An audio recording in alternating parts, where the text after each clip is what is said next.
स्वागत है आपका आज की करंट अफेयर्स की क्लास में। आज हम करंट अफेयर्स की क्लास में शुरू में भारतीय चुनाव आयोग द्वारा जो लोकसभा आम चुनाव 2024 की घोषणा की गई है उसके बारे में डिस्कस करने के साथ साथ और भी जो हाल ही के महत्वपूर्ण करंट अफेयर्स है उनको अच्छे से करेंगे।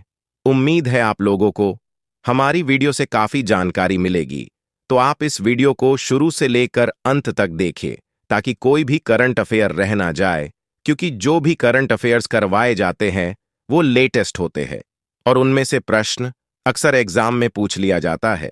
हमारा फर्स्ट क्वेश्चन है, भारत में लोकसभा चुनाव 2024 का प्रथम चरण का चुनाव कब होना है? 1. 19 मार्च 2024, 2. 26 अप्रैल 2024, 3. 19 अप्रैल 2024, 4. 20 अप्रैल 2024। सही उत्तर है 19 अप्रैल 2024। जी हां, आपने सही सुना है। 19 अप्रैल 2024 को भारत में लोकसभा चुनाव के पहले चरण के चुनाव होने हैं। भारत निर्वाचन आयोग द्वारा लोकसभा चुनाव 2024 के चुनावों की घोषणा के साथ साथ चुनाव नतीजे की भी घोषणा कर दी गई है। इस बार लोकसभा चुनाव 7 चरण में होने तय हुए हैं। पहले चरण के चुनाव 19 अप्रैल 2024 को होने हैं, जिसमें कुल 102 सीटों पर चुनाव होने हैं। दूसरे चरण के चुनाव 26 अप्रैल 2024 को होने हैं, जिसमें कुल 89 सीटों पर चुनाव होने हैं। तीसरे चरण के चुनाव 7 मई 2024 को होने हैं, जिसमें कुल 94 सीटों पर चुनाव होने हैं। चौथे चरण के चुनाव 13 मई 2024 को होने हैं, जिसमें कुल 96 सीटों पर चुनाव होने हैं। पांचवें चरण के चुनाव 20 मई 2024 को होने हैं, जिसमें कुल 49 सीटों पर चुनाव होने हैं। छठे चरण के चुनाव 25 मई 2024 को होने हैं, जिसमें कुल 57 सीटों पर चुनाव होने हैं। सातवें चरण के चुनाव 1 जून 2024 को होने हैं, जिसमें कुल 57 सीटों पर चुनाव होने हैं।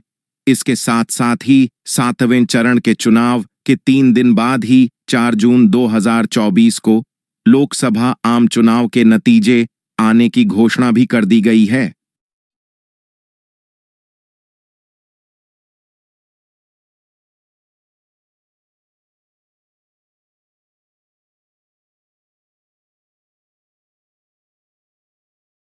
हमारा दूसरा प्रश्न है, निम्न में से किसने उद्यमिता को बढ़ावा देने के लिए वोकल फॉर लोकल नामक पहल को शुरू किया है? वेन, राजस्थान। 2. नीति आयोग। 3. उत्तर प्रदेश। 4. गृह मंत्रालय। सही उत्तर कौन सा है? ऑप्शन 2, नीति आयोग। आत्मनिर्भरता और विकास को बढ़ावा देने के लिए नीति आयोग ने वोकल फॉर लोकल नामक पहल को शुरू किया है।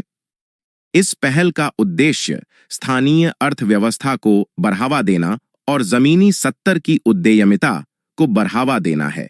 ग्रामीण क्षेत्रों में छोटे और मध्यम आकार के उद्यमों एसएमई ने बिक्री में वृद्धि का अनुभव किया है, जिसके परिणाम स्वरूप स्थानीय उत्पादकों की आय में वृद्धि हुई है। इसका मिशन है कि हम वस्तुओं के उत्पादन, स्वावलंबन और आपूर्ति में आत्मनिर्भर बने तथा उत्पादित वस्तुओं का स्वयं उपभोग करें। वोकल फॉर लोकल पहल स्थानीय व्यवसायों के बीच सहयोग और नेटवर्किंग को बढ़ावा देती है, जिससे वैश्विक बाजार में एक मजबूत सामूहिक उपस्थिति बनती है। नेक्स्ट क्वेश्चन है, लक्ष्मी नारायण रामदास कौन थे जिनका हाल ही में निधन हो गया है? भूवैज्ञानिक, इतिहासकार, राजनेता, सैनिक, डाम। सही उत्तर है ऑप्शन 4, सैनिक।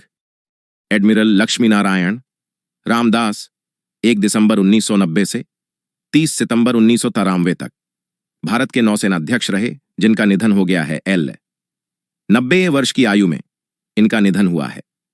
उन्हें बहादुरी और नेतृत्व के कारण भारत का तीसरा सबसे बड़ा वीरता पुरस्कार वीर चक्र दिया गया। ये 1971 के भारत पाकिस्तान युद्ध के दौरान अपनी वीरतापूर्ण भूमिका के लिए जाने वाले, बाद में वह एक अग्रणी शांति कार्यकर्ता बने। हाल ही में किसने अपराध और आतंकवाद से लड़ने के लिए डिजिटल अपराध प्रबंधन प्रणाली का शुभारंभ किया है? ए. द्रौपदी मुर्मू, 2. नरेंद्र मोदी, 3. अमित शाह, 4. अर्जुन राम मेघवाल। जला उत्तर है गृह मंत्री अमित शाह। इसका उद्देश्य आतंकवाद और संगठित अपराध मामलों में एनआईए कर्मियों के बीच समन्वय बढ़ाना, न्याय वितरण में सुधार करना है। राज्य पुलिस आतंकवाद विरोधी दस्तों सहित केंद्रीय और राज्य एजेंसियों के बीच सहयोग बढ़ने की उम्मीद है। राष्ट्रीय अपराध रिकॉर्ड ब्यूरो एनसीआरबी द्वारा नए आपराधिक कानूनों का एक संकलन नामक एक मोबाइल ऐप भी लॉन्च किया गया। आगे अगला प्रश्न है, समुद्री सुरक्षा बेल्ट 2024 नामक नौसेना अभ्यास में कौन सा देश शामिल नहीं है? 1. चीन, 2. ईरान, 3. बेलारूस, 4. रूस। बताओ, समुद्री सुरक्षा बेल्ट 2024 नामक नौसेना अभ्यास में कौन सा देश शामिल नहीं है? वो है बेलारूस। नेक्स्ट क्वेश्चन है, निम्न में से किस राज्य ने युवाओं के उत्थान के लिए स्वामी विवेकानंद युवा सुरक्षा योजना को शुरू किया है? वे गुजरात, 2. उत्तर प्रदेश, 3. महाराष्ट्र, 4. बिहार।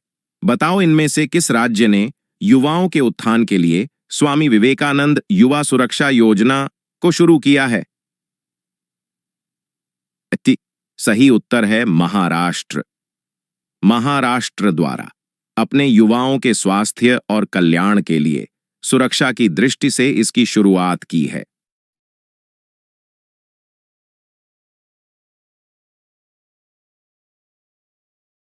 हमारा नेक्स्ट प्रश्न है, हाल ही में भारत और किस देश के बीच कानून और विवाद समझौते पर हस्ताक्षर हुए हैं? 1. Singapore, 2. Germany, 3. Malaysia, 4. Dubai. Answer है ऑप्शन 1 सिंगापुर। आगे अगला प्रश्न है, बांग्लादेश के प्रसिद्ध सादी मोहम्मद का हाल ही में निधन हो गया था, वह कौन थे? 1. गायक, 2. समाज सेवक, 3. एथलीट, 4. लेखक। सही उत्तर है गायक। 14 मार्च 2024 को बांग्लादेश के ढाका में इनका निधन हो गया है। आगे प्रश्न है, हाल ही में विश्व उपभोक्ता अधिकार दिवस कब मनाया जाता है? 13 मार्च, 14 मार्च, 15 मार्च, 16 मार्च। सही उत्तर है 15 मार्च।